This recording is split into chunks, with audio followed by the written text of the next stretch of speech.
Muy buenos días, un placer realmente estar aquí con ustedes en este conversatorio del Instituto del Futuro con el apoyo de la Fundación Carnegie Endowment. Ese es mi eco, por si acaso. Hoy día vamos a tratar un tema que es realmente de esos que uno dice, ¿y por qué tenemos que tratarlo? Alguna vez le pregunté a una ministra de la Mujer, ¿por qué tenemos un Ministerio de la Mujer? ¿Por qué? En otros países no existe un Ministerio de la Mujer, ¿verdad? Tenemos que empezar por ahí. Y segundo, preguntarnos, ¿hasta cuándo vamos a tener un Ministerio de la Mujer? ¿Hasta cuándo será necesario tener un Ministerio de la Mujer? Yo espero que algunas de estas interrogantes las podamos resolver hoy día, o por lo menos empezar a orientar esas preguntas en este primer conversatorio físico, del mundo real, ya no solamente del mundo digital, después de mucho tiempo, ¿no? Y yo la verdad que tengo el gusto de conocer ahora físicamente, me siento como en la matriz, he salido de la Matrix, de la matriz, y ahora las veo en el mundo real, porque muchas de ellas las conozco, de las cosas que hemos hecho en el pasado en el Instituto del Futuro. Siempre con el apoyo de la Fundación Carnegie Endowment. Por eso yo quiero darle ahora la palabra a mi buena amiga Jennifer Gómez, para que ella saludos de la institución. Muchas gracias, Carlos. Buenos días a todos. Muchas gracias por estar esta mañana con nosotros. Para la Fundación Carnegie Endowment para la Libertad Países Andinos, es una oportunidad muy grande de estar nuevamente en estos espacios presenciales, ¿no? Para los que todavía no nos conocen, la Fundación Carnegie Endowment para la Libertad es una de las 6 fundaciones que existen en Alemania. Nosotros estamos adscritos al Partido Liberal Alemán, defendemos los valores liberales. Nuestras actividades están enfocadas en derechos humanos, Estado de Derecho, economía social del mercado, educación de calidad y Smart Cities. Estamos acá en Lima, en nuestra base, pero trabajamos para Colombia, Ecuador, Venezuela, Chile, Bolivia. Tenemos muchas actividades en todos estos países y nuestra oficina está acá en Lima. Iniciamos actividades en abril del 2019. Bueno, vamos a conocer a nuestras panelistas de hoy día, así que yo voy a ir presentándolas de poquito. Vamos a empezar con Carla Gaviño. Carla es consultora y profesora de la Escuela de Gestión Pública de la Universidad del Pacífico. No parece, pero tiene más de 17 años de experiencia en el sector público y privado, profesor de la secundaria, ¿no? Experta en gestión pública, infraestructura e inversión pública, abogada por la Pontificia Universidad Católica del Perú, magíster en finanzas y derecho corporativo por la Universidad de SAM, con estudios internacionales de posgrado en modernización del sector público, gestión pública, finanzas e infraestructura pública. Muchas gracias, Carla, por estar aquí. Un aplauso para Carla. Cecilia Ceballos, ella es magíster en innovación y uso de las tecnologías de información y comunicación en educación. Ha liderado equipos académicos para la formulación de estándares de aprendizaje en el Perú, PEVA, CINEACE. Cuenta con más de 25 años de experiencia en la docencia y gestión educativa. Posee una certificación internacional en liderazgo pedagógico, concedido por el Consejo de Directores de Ontario, Canadá. Actualmente se desempeña como gerente de experiencia escolar en Innova Schools, siendo responsable de liderar la gestión institucional y pedagógica de los colegios de la red. Debo decir que Innova Schools, por ejemplo, fue señalado en un informe del World Economic Forum como uno de esas escuelas que están en la frontera de la práctica de la enseñanza en el siglo XXI. No me equivoco, ¿verdad? Sí. Un aplauso, por favor, para Cecilia. Rosa Bonilla, especialista, docente, columnista y conferencista en gestión de reputación y desarrollo sostenible, con experiencia en importantes transnacionales del rubro de finanzas, telecomunicaciones, seguros, salud y educación. Lideró la creación del equipo de desarrollo sostenible en Entel, así como la elaboración de su primer reporte de sostenibilidad y programas como Señas que Conectan para atender a usuarios en lengua de señas peruanas. Reciclemos para transformar, de reciclaje de RAGE, que no sé qué es, entre otras iniciativas como la creación del manual de lenguaje inclusivo de la compañía o la gestión de la huella de carbono de la misma. Rosa Rosa Bonilla. Aplausos. Tenemos ahora a María del Carmen Portocarrero, administradora de empresas, con una maestría en responsabilidad social corporativa y liderazgo sostenible, ejecutiva senior con amplia experiencia en gestión del talento humano y responsabilidad corporativa en empresas y organismos internacionales a nivel local y regional en diversos mercados. Dominio en la planeación estratégica, organizacional, transformación cultural, digital, comunicación corporativa. Ponente en temas relacionados a gestión de personas, liderazgo y diversidad, e inclusión en organizaciones, foros y encuentros como en la Bolsa de Valores de Lima. Directora de la Asociación Peruana de Recursos Humanos, miembro del Comité de Talento y Cultura de Women CEO Perú y de la organización de la Organization of Women International Trade, ¿no? Y D+1, o L+1, que es una organización de líderes impulsando un desarrollo sostenible. La verdad es que impresionante, ¿no? Muchísimas gracias, María del Carmen, por darle un aplauso a ella.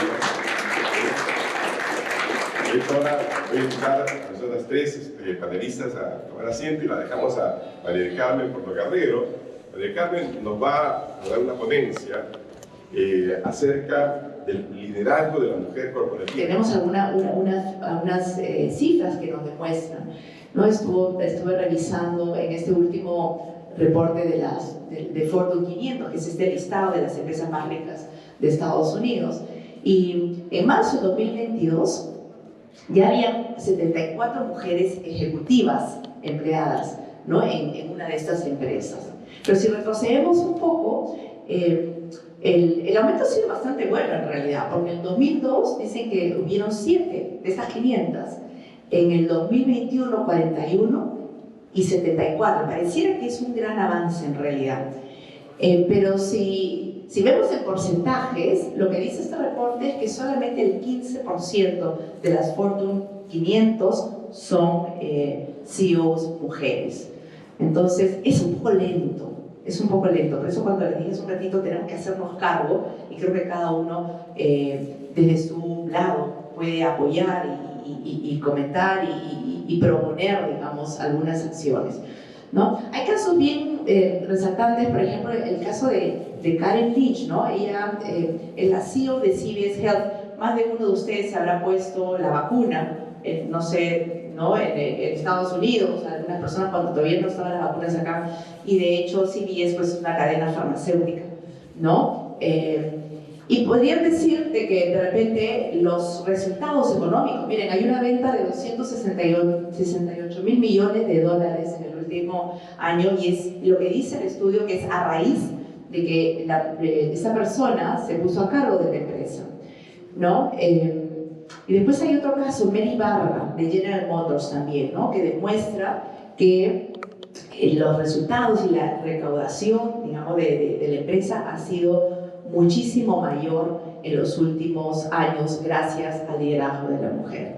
Entonces, cuando vemos todas estas cifras, decimos, ¿por qué hay este desbalance? Porque demuestra que cuando una mujer, y no porque estemos en contra de los líderes hombres en realidad, todo lo contrario, sino es un tema de desbalance. Pero si las cifras nos demuestran que al tener al mando o liderando o acompañando a las organizaciones, a las comunidades, los resultados son mejores, dígase por disciplina, porque tenemos muchos roles en la vida, madre, ser madre nomás ya es un rol muy potente, y hay mayor productividad. ¿Por qué no se nos dan las oportunidades? Porque definitivamente es un problema grande que tenemos, ¿ya? Nuevamente con la Fortune Global 500, acá hay una muestra muy clara de que cuando hay mujeres en posiciones de directores, de directorios, los resultados son mucho mayores. Entonces, como les dije al inicio de la charla, es un problema estructural de raíz. Y hay varios, estos sesgos que realmente no nos damos cuenta, ¿no? Porque creo que las mismas mujeres, me ha pasado a mí, o sea, yo he tenido una jefa mujer, y de hecho, más que tosca, digo yo, ¿por qué? Porque no se ríe. Si va el hombre, viene de mal humor y está caminando y dice buenos días con la justa, y tú dices, uy, no debe ser muy ocupado, no hay que ni interrumpirlo. Sin embargo, si la mujer no sonríe y es amable y es servicial y pregunta en profundidad cómo te sientes, es como que no es mujer, ¿no? Y yo creo que eso tenemos que cambiarlo. Ya, entonces acá yo les comentaba que en realidad no es que quiera darles recomendaciones, les puedo compartir algunas buenas prácticas que les podrá o no servir a la líder mujer corporativa. Ya depende de cada uno. A mí me ha funcionado muy bien, me voy a poner por acá para variar un poco el final. A mí me ha funcionado muy bien todos estos atributos que he venido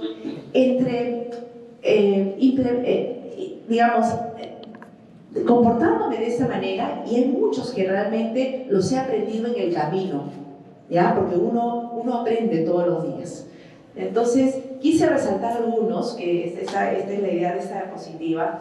El tema de la adaptabilidad, ¿no? Si no nos adaptamos al cambio, es la tecnología, ¿no? Yo estoy con papel, ¿no? Tengo 30 años más de gestión con el papel y escribiendo, o sea, para mí me funciona, ni lo he mirado, pero al tenerlo en la mano me siento que estoy acompañada. Perdón por eso. Tener empatía, ¿no? Yo creo que la pandemia nos ha enseñado que no es solamente ponernos en el zapato del otro, sino realmente profundizar e investigar qué le está pasando a cada persona que nos acompaña en el camino, ¿no? Porque a veces decimos, esta persona está malhumorada, qué mala onda, pero en realidad sabes qué está experimentando. Y creo que tanto los hombres como las mujeres líderes hemos aprendido muchísimo en esa pandemia, porque tenemos una computadora, hemos estado virtual mucho tiempo, ¿no? Casi 2 años. Entonces, tener empatía y tener esta inteligencia emocional de poder entender por qué la persona es como es. Yo cuando veo una persona malhumorada, y de hecho me ha sucedido porque he estado en comités donde algunas personas, digamos, de alto rango, tan igual como yo, pero hombre, ha alzado un poco la voz y ha reclamado de una forma que yo como mujer no lo haría, y inmediatamente yo digo, qué mala está pasando. Y le digo a su oficina, le digo, ¿te ha pasado algo? Porque dijo que he gritado, sí, digo, has alzado la voz. Y uno no alza la voz, ya no es aceptable que alguien alce la voz, es una falta de respeto. Entonces, por eso cuando hablo de esto es porque creo que uno tiene que tener esta inteligencia emocional de que realmente no es contra uno, ¿ya? Es porque la persona debe estar experimentando algo que de repente no lo está pasando bien. Disciplina y constancia, creo que es algo que me ha seguido, ¿ya? Me ponía a pensar, porque obviamente pues uno hace su guión para hacer esta presentación por respeto a ustedes y porque quiero traerles una historia bonita. Y me ponía a pensar, a ver, ¿por qué tengo esta energía? ¿Por qué me gusta seguir siempre aprender? Y dije, claro, bueno, mis 2 hermanos, hombre más chico, hombre, yo estaba en el medio, la única mujer, jugaba carritos, flechas, ¿no? En el jardín ponía la silla, poníamos las sábanas, ¿no? Y quién avanzaba los carritos más rápido, jugar a las Barbies con las muñecas, para mí me era divertido porque no había ninguna mujer que me acompañara. Entonces, eso creo que me ha hecho que tenga mucha energía y que sea muy disciplinada, creo yo, no sé, no soy psicóloga, la verdad, soy administradora, pero les digo, esa disciplina, esa ganas de seguir avanzando, ¿no? Y la constancia. Integridad, ética y transparencia, creo que siempre, ¿no? Siempre, a pesar de que nos duela, hay que decir las cosas bien, cuando están bien y cuando están mal, ¿no? Y ser éticos, seguir, realmente no nos podemos sacar la vuelta a nosotros mismos, entonces, decir las cosas como son. El aprendizaje continuo es algo que lo llevo en mi ADN. Yo acabo de venir de Silicon Valley, que fui a un programa de liderazgo e innovación, ¿no? Visitando las empresas como Facebook, esas globales tecnológicas muy grandes. Y lo que yo quería hacer era validar que todo lo que yo estaba haciendo en la empresa donde estaba trabajando estaba en línea con las tendencias. Porque no importa, digamos, la experiencia que... Voy a dejar el papelito. No importa la experiencia que uno tenga, porque es dentro de un contexto distinto. Lo que yo pasé hace 2 años fue en un contexto distinto, porque hoy día el mundo está tomando decisiones que lo más probable es que esté impactando los negocios de todos hoy día mismo, ¿no? Si recuerdan el caso de Jeff Bezos, ¿no? Que él le propone a su jefe en una empresa, no me acuerdo, pero creo que en una empresa de banca, y caminando por Manhattan le dice, ¿sabes qué? ¿Por qué nosotros no invertimos en el e-commerce? ¿No? Y el jefe le dice, no, me parece una buena idea, pero la verdad es que eso es para las personas que no tienen una empresa y un trabajo como el que tenemos nosotros. Pero ¿por qué propone esto? Porque él ve que el tema de la tecnología y el internet estaba avanzando y se iba a llegar al 2000% más en el siguiente año. Entonces, bueno, él al final toma la decisión, se retira y dice, yo voy a poner esta empresa. Entonces, a lo que voy con esto es, hay que estar no solamente aprendiendo, sino tenemos que mirar tendencias. Si queremos avanzar, porque hay personas que dicen, las personas que están en este mundo están locos porque agotador. Para mí no es agotador, ¿no? Para mí es como que quiero estar vigente siempre. Accountability, hacerse cargo de. Si mi nombre, eso me lo dijo mi hijo en realidad una vez, me dice, ma, si tu nombre está de por medio, tú tienes una responsabilidad. Pero me lo dijo por un tema personal. Dije, ¿qué razón tiene? Si mi nombre está ahí, yo estoy a cargo. No hay que ser control freak, ¿no? O sea, como que quiere monitorear todo, pero hay que hacerse cargo de las cosas, como que tenemos que hacernos cargos del tema que estamos hablando hoy, ¿no? Que esta desigualdad no puede continuar de medición. Pasión, lo dijo Steve Jobs, ¿no? Si tú haces las cosas con pasión y tenacidad, realmente vas a lograr lo que tú quieres. Porque en el camino siempre hay dificultades. Y él dice, si hay dificultades y no te apasiona, lo vas a dejar. En inglés dice, you gotta give it up, ¿no? You gotta give up. Alto rendimiento y extra millas, siempre. Me ha tocado trabajar, y seguramente ustedes también, sábado, domingo. Y por eso llegamos a personas a posiciones de alto rango. ¿Por qué? Porque estás dejando un poco toda tu energía en la cancha, ¿no?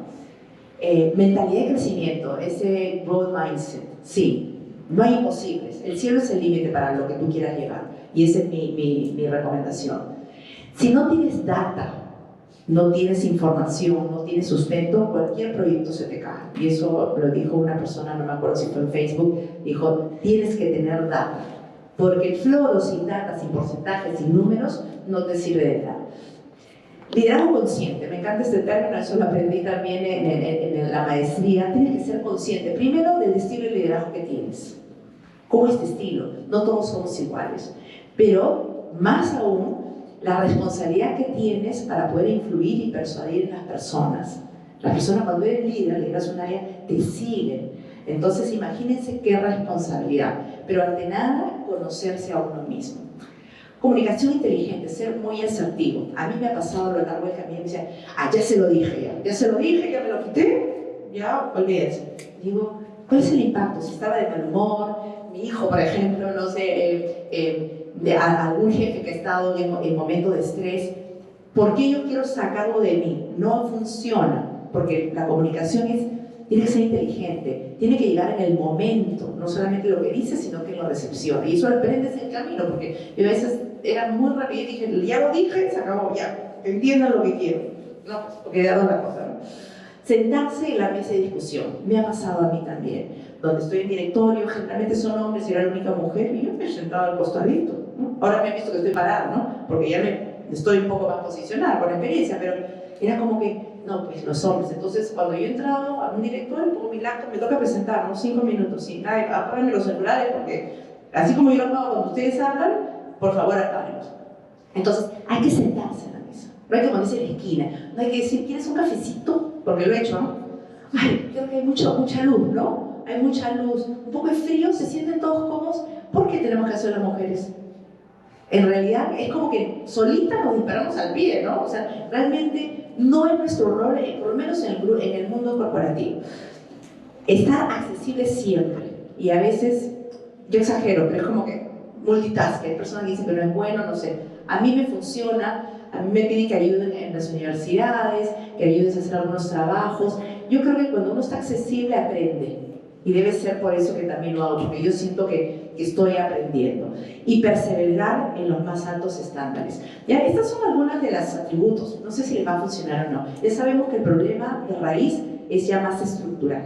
¿Ya? Entonces, si nos vamos a la siguiente, y ya lo dijo las Naciones Unidas. Las Naciones Unidas acaba de hacer un evento que se llama Mujeres al Poder, ¿no? En marzo de este año, y justamente lo que ellos dicen, la mujer tiene que estar en posiciones de liderazgo para resolver todos los desafíos del siglo XXI, tanto económicos, sociales como medioambientales.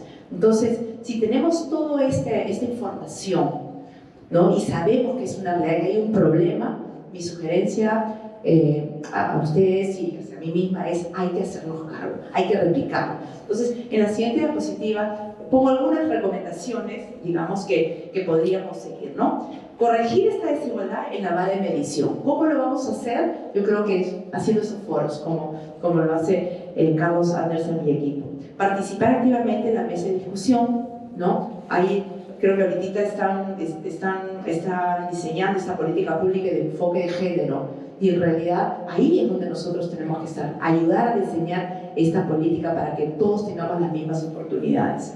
Revisar y formar a nuestros equipos sobre sesgos inconscientes. Hay varias organizaciones sin fines de lucro que te ayudan, esta Ranking Par, para ver dónde estamos, qué podemos hacer y cómo podemos transformarnos.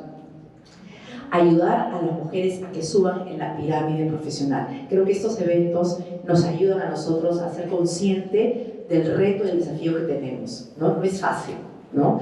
Es más, o sea, creo que en la Agenda 2030 de Naciones Unidas está, en la OMS 5, el tema de igualdad de género, con indicadores, hay como 232 o 236 indicadores. Tratar de avanzar en ello, ¿no? Y trabajar de manera conjunta con la sociedad y con los gremios para una participación plena y efectiva de las mujeres y la igualdad de oportunidades de liderazgo en todos los niveles de decisiones en la vida política, económica y pública.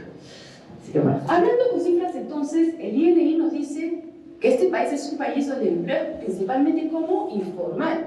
Los que estamos de alguna manera en una planilla somos pues privilegiados, privilegiadas. Pero esa informalidad, ojo, tiene rostro de mujer. Y si tiene rostro de mujer, yo me pregunto por qué las principales políticas públicas para la creación de empleo están dirigidos a trabajos prioritariamente masculinos, o no escuchamos el discurso siempre de generar trabajo a través de la inversión pública. Me he dedicado 17 años a la inversión pública, algo de eso creo que sé. Participé en el SNIP, ayudé a crear el Invierte PE, con todos sus buenos y malos lo asumo, pero algo creo que sé. Y la inversión pública genera trabajo por un tiempo y relativo a materias muy específicas de construcción, en infraestructura muy simple que se puede hacer con personas no capacitadas a nivel de un ingeniero o un arquitecto. Nos soluciona el problema del rostro femenino, de la informalidad. Para hacer una política pública hay que conocer a la ciudadanía. ¿Nos soluciona el problema? Ok. Servín nos dijo con ocasión del 8 de marzo de este año que de 10 servidoras civiles, 5 son mujeres. Qué bueno. ¿En dónde están? Principalmente en salud y en educación, como auxiliares, como enfermeras, como docentes. ¿Están como viceministras? ¿Están como ministras? ¿Están como directoras en las empresas de FUNAFE? Bueno, déjenme decirles que he estado en muchas mesas donde era la única mujer y no tenía una posición de decisor, salvo por ahí cuando fui directora, pero de tercer nivel, ¿no? O como asesora de alguna persona que sí tenía posición de decisión. Servín nos dice claramente que hay una brecha salarial. No tienen que contárnoslo, creo que lo sabemos, yo misma lo viví. Personas con menor grado académico, menos experiencia, ganando un poquito más, ¿no? Mientras que las mujeres siempre un poquito menos. No nos estamos victimizando, está diagnosticado por servir cifras oficiales del gobierno. No llegan a altos cargos directivos. ¿Cuántas ministras tenemos? 5 de 18. ¿Qué tipo de políticas públicas podemos esperar? No muy inclusivas. No toman decisiones ni participan del liderazgo en la institución. 15 empresas de FONAFE, de 34 en total, no tienen ni una sola mujer en el directorio hacia enero del 2021. Se los voy a mostrar. 27% de trabajadores del Estado son jefas del hogar. Posiblemente hogares uniparentales. ¿Es amigable la política pública para estas mujeres que trabajan para mantener sus hogares? En el sector privado 23%, en el público 27%. ¿Cómo será en la informalidad que tiene rostro de mujer? ¿Qué políticas públicas tenemos para ayudarlas a entrar al trabajo formal y a su vez poder hacerse cargo de su familia como lo están haciendo? Ojo, que ya hay un diagnóstico del BID que nos dice que muchas mujeres optan por trabajos informales por la violencia familiar. No nos olvidemos que la violencia familiar nos lleva a no poder mantener un horario de trabajo, concurrir a la oficina. Muchas veces cuando una es jefa tiene que preguntarse por qué me piden tantos permisos y luego recordar el contexto en el que vive el país. ¿No? La informalidad también tiene mucho de eso diagnosticado por el BID el año pasado sobre un estudio de la informalidad, en el Perú. La mayoría prefiere, por lo tanto, también lo dijo Servir, realizar trabajo remoto porque asume gran carga familiar. En este lindo libro que sacó Ñongo con Josefina Miro, que sale este año, sobre la situación de la mujer en el Perú, cómo ser mujer en el Perú, nos dijo que el 80% de las tareas del hogar recaen en ¿quiénes? ¡Ay, qué sorpresa en la mujer! FONAFE, ¿no? Enero 2021, tiene 35 empresas y entidades públicas. Saquemos de salud porque su directorio está conformado por normas, ahí no se elige. 34, de las 34, 15 en enero de 2021 únicamente conformadas por directores hombres. Y ahí les pongo el nombre. Me di el trabajo de entrar a la web de FONAFE, buscar una por una. Y yo recuerdo los requisitos para ser director de FONAFE porque estuve 3 años en el despacho ministerial, entonces algo de eso vi. Y eran básicamente conocimiento del sector. Miren, es bien variado, no conocemos nada de esto, ¿verdad? Tener experiencia de 4 años en cargos directivos o gerenciales, ¿no tenemos? Otra excepción para no tener estos 4 años de experiencia, por ejemplo, en este tipo de cargos, es haber sido ministro, gobernador regional, ¿no han habido? ¿No? Pero miren, Corpac, que tiene que ver con aeronáutica, defensa, GESUR, temas eléctricos, Sangabá, Servoz, Perupetro, FAM, Mesima, todas las empresas que vemos acá, ninguna mujer, y yo creo que tranquilamente podemos encontrar personas que cumplen el perfil. Otras 15 tienen una proporción minoritaria de mujeres. Hemos dicho 34, yo le dije 15 ni una. ¿Cómo van las otras tantas? Pues en las otras hay una presencia minoritaria de las mujeres, al punto que en 7 directorios la relación es de una mujer frente a 4 o 5 hombres. Y ojo que en uno de esos directorios se desagrega en 3, con lo cual la cifra real es que de 18 directorios tienen una presencia minoritaria, de los cuales en 10 hay una mujer frente a 5 o 4 hombres. En ninguno se da que hay solamente mujeres, en ninguno hay presencia mayoritaria, siquiera de mujeres, y solo en uno hay por igual cantidad de mujeres y hombres. En el fondo, Mi Vivienda. ¡Qué interesante! ¿Qué reflexiones nos trae? ¿Lo podemos seguir aceptando? ¿Es parte de lo que queremos en la sociedad? Aquí está. Aquí tienen ustedes los números. Y es un tema bastante técnico. FONAFE, teóricamente, es uno de los espacios del Estado que está más cerca a las prácticas de buen gobierno corporativo, a la meritocracia, ¿verdad? Yo he estado en foros internacionales donde otros países quieren replicar la experiencia de Holding FONAFE, pero miren cómo vamos en inclusión. Ministerios, ustedes mismos me dijeron, de 18 a 5. De 18 a 5 mujeres. Y hemos tenido varios momentos en los cuales solamente eran 4. Pero lo venimos aceptando. Ya no nos llama la atención, más allá del 8 de marzo. ¿Por qué? Hay una cosa que está demostrada internacionalmente por el BID, por el Banco Mundial, no lo digo yo, y es que cuando tú pones mujeres en puestos de altas decisiones, donde para los problemas públicos relevantes se elaboran políticas públicas para atenderlos, esas políticas públicas son más inclusivas. En mi tema, que es la infraestructura, yo recuerdo clarísimo, por ejemplo, ejemplos donde para mejorar el tema del transporte urbano y reducir el tema del acoso hacia las mujeres, se empezó a incorporar desde el diseño a las mujeres para hacer transportes más seguros. Tú pones una mujer en un ministerio de transportes o en un ministerio de infraestructura que cada uno tenemos y la cosa va cambiando. Yo les traigo un caso que no me lo contaron porque lo vimos como parte del mes en su momento junto con el MINSA. En la Amazonía ellos diagnosticaron un tema muy serio que es la mortalidad materno-infantil, altísima en la Amazonía. ¿Cómo hacer para reducirlo un poco? Enfoque de género en infraestructura pública, enfoque de género, lo que bien nos decía María del Carmen, que no significa darle más trabajo a las médicas por encima de los hombres, significa incluir a los beneficiarios en el diseño para que reciban los servicios en la misma proporción, no es favoritismos. ¿Cómo se aplicó? Con este ejemplo les llevo un poco más a la práctica. Las mujeres no querían ir a los hospitales porque en su cultura daban a luz con las matronas y las parteras, no con un médico hombre. Consecuencia, encima daban a luz según su cultura de pie, no se podían echar. Las muertes eran muy altas. ¿Qué empezamos a hacer? Sociabilizar con ellas cómo podemos hacer para que tú te sientas cómoda yendo a un establecimiento hospitalario. Que venga tu matrona, que vengan las personas que en tu cultura te generan seguridad y que ellas lideren y permiten que algunas doctoras y auxiliares en salud participen para ayudar. ¿Qué te parece si en vez de estar echada, como era la costumbre occidental, buscamos otro tipo de infraestructura donde no necesariamente estés de pie, pero se permita que el bebé se desplace de mejor manera y no derrames tanta sangre?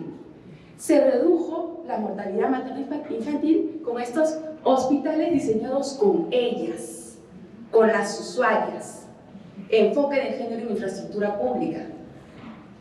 ¿Ese tipo de infraestructura se necesita o no? ¿Tenemos esos problemas o no? ¿La vamos a recibir o no? ¿Qué podemos hacer entonces? No es mi intención deprimirlos, es mi intención simplemente que tengamos claro, porque esto no es un tema del 8 de marzo. ¿Qué podemos hacer como ciudadanos? Buscar la representación y exigir rendición de cuentas. ¿O por qué nos enteramos por esto en este webinar? ¿Por qué no tenemos la costumbre de entrar a la consulta amigable para preguntarle a nuestras autoridades? Alcalde mío, ¿cómo te va? ¿Cuánto está gastando? Oiga, gobernador regional, 4.2% todos los gobiernos regionales en el Perú. ¿Por qué no tenemos un poco más de esta cultura de la rendición de cuentas para que se sepa qué tipo de políticas públicas inclusivas queremos? Como academia, que es un poco donde estoy, formación de conciencia ciudadana, capacitación de profesionales y impartir un poco el tema de la solidaridad. Porque yo estoy convencida que si entre mujeres no nos damos los primeros impulsos para entrar, para acceder, para conocer dónde hay becas, dónde hay prácticas, dónde hay algo, muy difícil lo vamos a tener. Pero hay un tema adicional que para mí es muy importante y mi profesión me lo enseñó. La sororidad entre mujeres, pero con aliados hombres. Porque yo agradezco a esos ministros que me dieron la chance de haber trabajado con ellos, así como agradezco a cada hombre que me dio una oportunidad de demostrar que tras mucho competir y esforzarme mucho más que mis pares masculinos, yo era competente, ¿no? Entonces, muy importante, los aliados hombres. También me agradezco cuando algunos hombres son invitados a un webinar y dicen, este es un webinar de infraestructura y no hay ninguna sola mujer. ¿Que no hay mujeres que sepan de obra? Que hay muchas normas de contrataciones y de inversión pública y de obras por impuestos sociales no las hemos liderado mujeres en este país, pero tenemos a los hombres dando los webinars explicando lo que quisimos decir. Como autoridades, apertura al cambio. Este tipo de espacios. Contrataciones, permitir contrataciones de meritocracia para que también entren mujeres. Buscar diseñar políticas públicas en el espacio donde estamos mucho más abiertas e inclusivas. La meritocracia es clave. La meritocracia es clave para poder aportar, ahondar a la igualdad de oportunidades. La búsqueda finalmente de esta igualdad de oportunidades, ¿en qué consiste? En permitirnos a todos y todas poder acceder por igual, tanto a desarrollar un trabajo, tanto a la prestación de servicios que da el Estado, a tener la posibilidad de hacer, de decidir, de ser representada y de participar. Esto es lo más reciente que pude encontrar. Y estamos hablando de hace un poco de 6 años, quizás las cifras están por ahí o han subido ligeramente en algunos otros lugares del mundo, pero vemos que en Latinoamérica estamos, digamos, todavía rezagados. Bueno, la tienen peor algunos países del Asia, pero estos son los porcentajes donde los puestos de alta dirección están ocupados por mujeres, ¿no? Por mujeres, al frente de grandes corporaciones, en puestos de liderazgo dentro también de sus propios países. En Latinoamérica, 20%, y en los demás países tenemos porcentajes bastante más altos. Si lo vemos un poco más por región, y estas ya son cifras más actualizadas al 2022, podemos ver también cómo se va situando el rol femenino dentro del mundo laboral. Generalmente suele ser esta barrita más alta, esta participación más alta de nosotras las mujeres en puestos referidos a recursos humanos. Hay también un crecimiento en la participación de la mujer dentro de la dirección financiera, pero dentro de lo que es básicamente ejecución, dirección de operaciones, todavía no suele ser tan fuerte, y en Latinoamérica eso se evidencia con más fuerza. ¿En qué países las mujeres están más al mando? Tenemos ahí algunas cifras, estos son al 2020, y aparecen países latinoamericanos. Está, por ejemplo, México, está Brasil, aparece Chile, pero explorando más la lista no aparecía Perú, ni alguno de nuestros otros vecinos un poquito más cercanos, ¿no? Y miren que cuando ya estábamos en Chile estaban al 30%. Hoy sabemos que de cargos públicos, en puestos de liderazgo, de dirección, con capacidad de decisión, se ha bajado el porcentaje de participación femenina a menos del 30%. La Organización Internacional del Trabajo además nos señala que es más probable que las mujeres ocupen puestos que están más relacionados a los recursos humanos, la administración, finanzas, marketing, como veíamos en la lámina anterior, o relaciones públicas. Pero todas estas áreas, sin dejar de ser importantes dentro de alguna organización, son áreas que se consideran como de apoyo, pero no son estratégicas, no son las que dirigen ni señalan el camino a seguir de una organización. ¿Cómo están las cifras en nuestro país? Actualmente casi somos la misma cantidad de hombres que de mujeres en el Perú. Ligeramente somos el 50.8% más mujeres que hombres en el Perú. Por rango de edades podemos ver que en la gran fuerza laboral de 15 años, 59 años, aunque la edad de jubilación es a 65, estamos como por el 62%, ¿no? Somos una fuerza importante. También sabemos que del 2009 al 2019 ha aumentado, digamos, el acceso de las mujeres tanto a la educación superior universitaria, que ha pasado del 13.7% en el 2009 al 17.3% en el 2019, y en la educación superior no universitaria también ha habido un crecimiento, algo menor, pero hemos pasado del 13.5% al 14.9%. En los últimos 10 años, la participación también en el sector productivo, o sea, como población económicamente activa de la mujer, también ha crecido.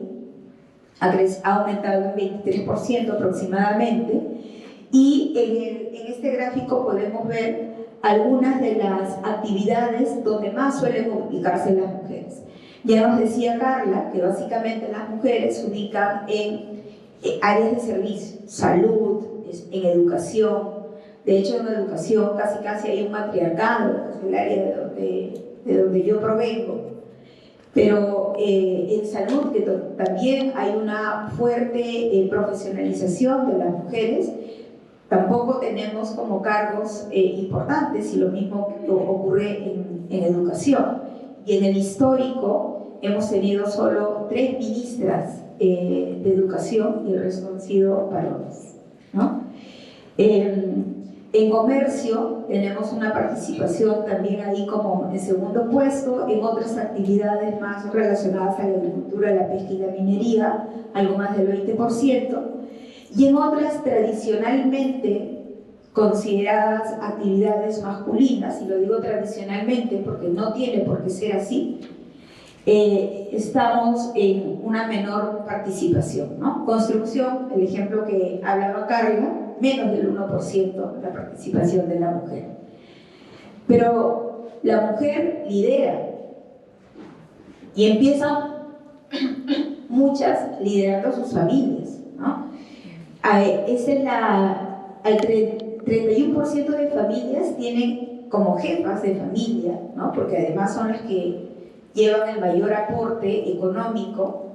El 31% de estas familias están lideradas por mujeres, y esa es una cifra de la ENAO, que es esta encuesta nacional de hogares que realiza el INEI, y esa es una cifra al 2021.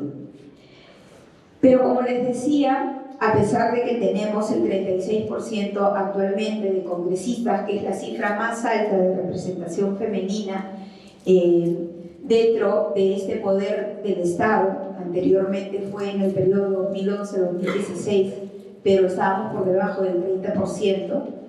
Seguimos siendo minoría y sigue siendo todavía minoritaria la participación de la mujer en puestos de alta dirección y de decisión de gobierno.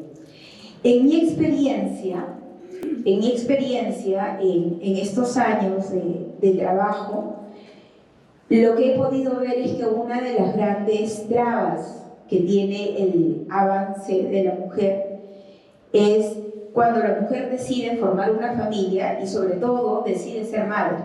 Ahí comienzan los frenos. ¿Por qué?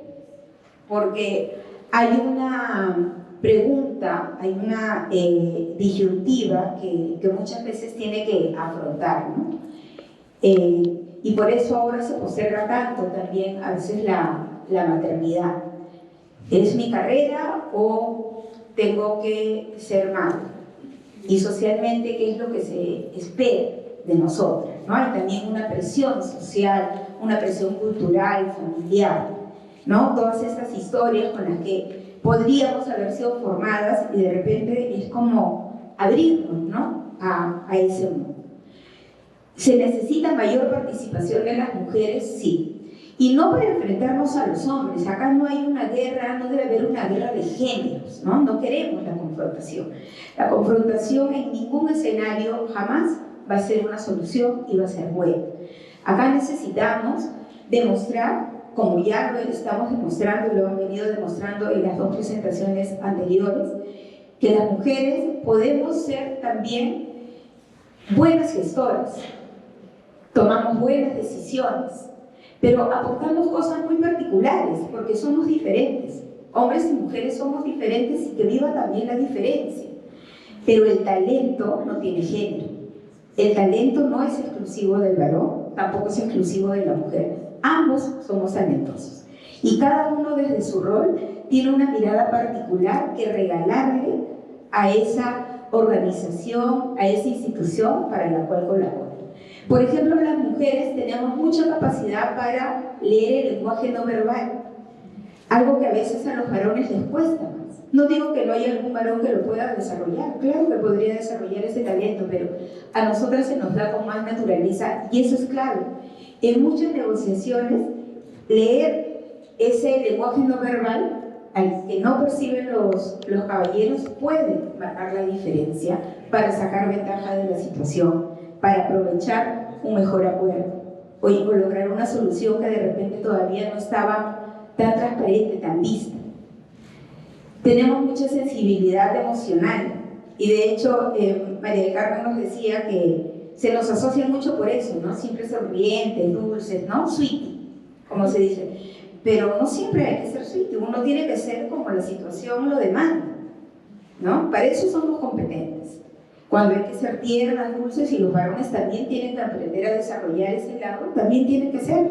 Pero cuando hay que ser firme, hay que ser firme. Nuevamente, el talento y las emociones son de los seres humanos, no exclusivos de algún género. Somos más empáticas, se nos da con más naturalidad también la empatía. Quizás por la historia cultural de vida con la que vivimos desde pequeños, ¿no? Porque siempre hay que comprender, ponernos en el lado de, y entonces es como un ejercicio que vamos aprendiendo a desarrollar. Tenemos capacidad para pensar, hacer varias cosas al mismo tiempo. Con mi esposo siempre discutimos, porque yo siempre le digo eso, que mientras que vas haciendo, y él dice, ¿cómo puedes hacer tantas cosas? Pues será, alguna vez leí un artículo que decía que esto es también histórico y ese talento es como la mujer ha ido evolucionando. El hombre siempre fue como el cazador, ¿no? El proveedor, entonces él se tenía que concentrar dónde estaba la presa para cazar. Y claro, rápidamente los varones logran altos niveles de especialización, pero las mujeres hacían varias cosas tradicionalmente. Entonces es como natural estar viendo varios temas al mismo tiempo y lo hacemos bien. Y esto no es darnos solamente por nuestro lado, sino que de verdad piensen en sus madres, piensen en sus esposas, en sus hermanas, los varones que acá nos acompañan, y verán que eso se da. Tenemos también una amplia visión contextual de las cosas. Todo lo andamos conectando, buscamos las relaciones en todo, ¿no? Ver como una cosa, pero esto conversa con esto, date cuenta. Y a veces los varones nos dicen, ay, ¿por qué crees eso? Y hay una hilación, ¿no? Hay lógica en lo que vamos uniendo. Hay talento para crear redes de contacto, para negociar. Se nos hace también muy natural ese tema de entablar conversación, diálogo rápidamente.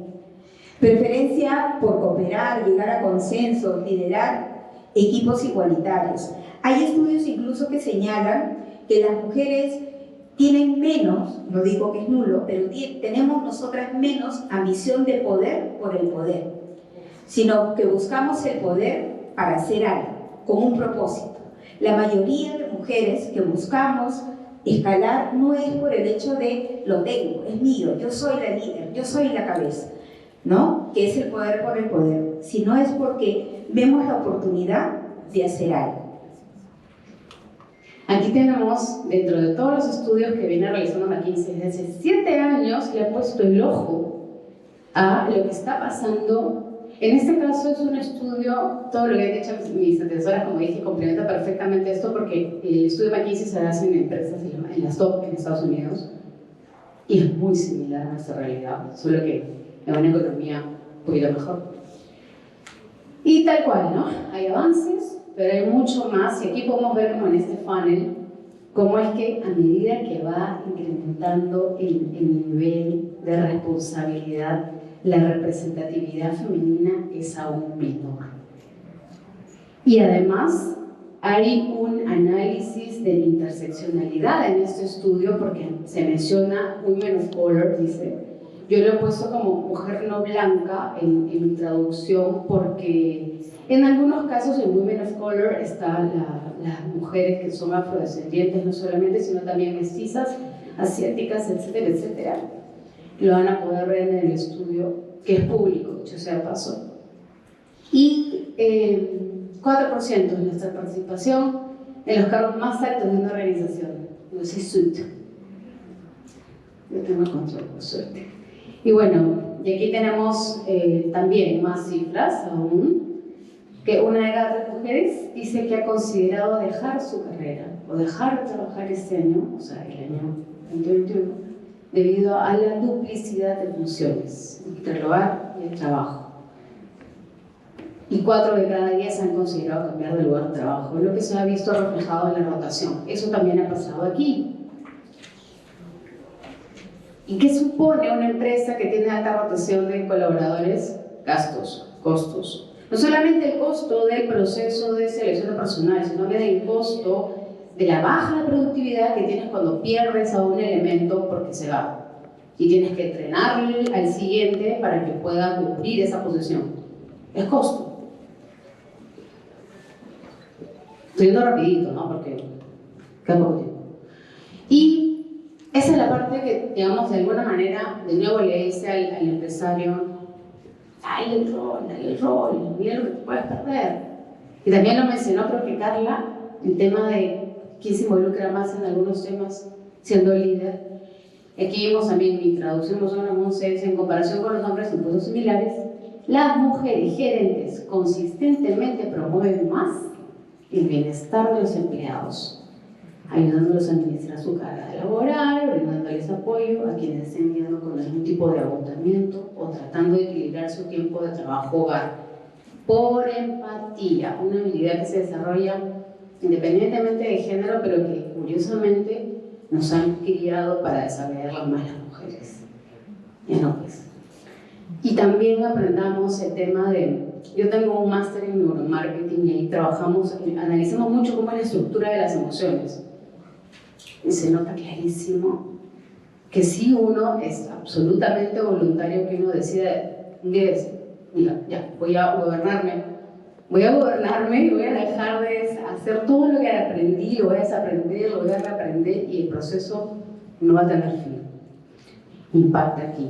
Ahí vemos los cambios en puntos porcentuales versus cuando un hombre es líder y una mujer es líder. En este caso, manager en Estados Unidos no es exactamente no es el CEO, sino es el supervisor, el jefe, el coordinador inmediato.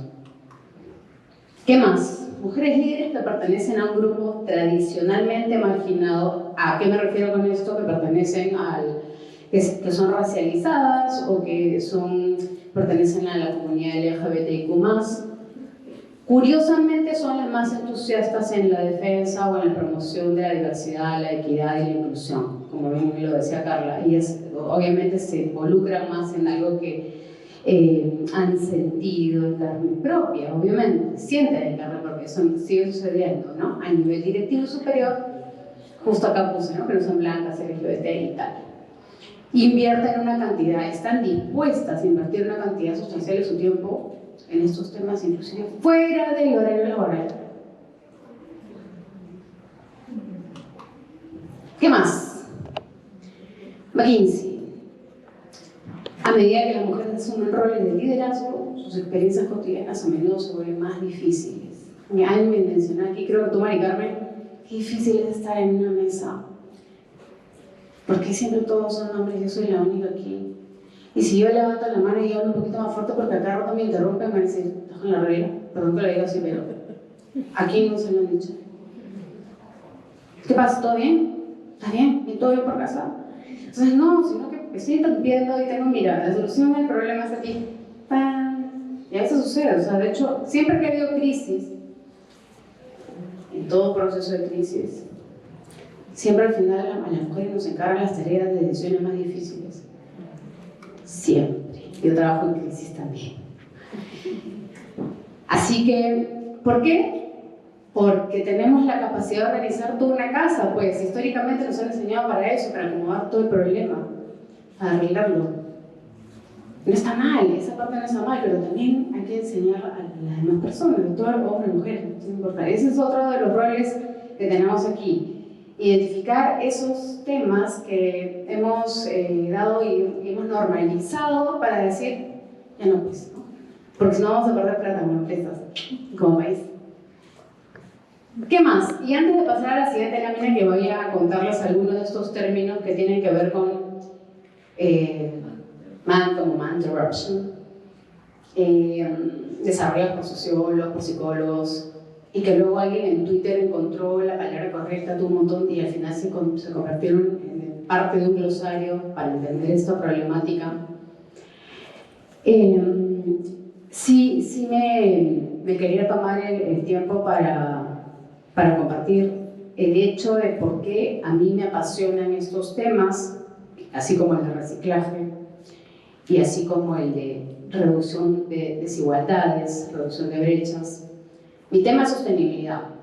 ¿Y por qué nos deben importar esos temas a las empresas? Es decir, todo lo que tiene que ver con la prosperidad de una empresa, con la sostenibilidad económica de una empresa, pero a partir de la sostenibilidad social de su negocio, es decir, que las personas dentro de la organización se sientan felices, contentas, realizadas, que no sientan que es un lugar hostil y que pueda tener la capacidad de atender a una diversidad.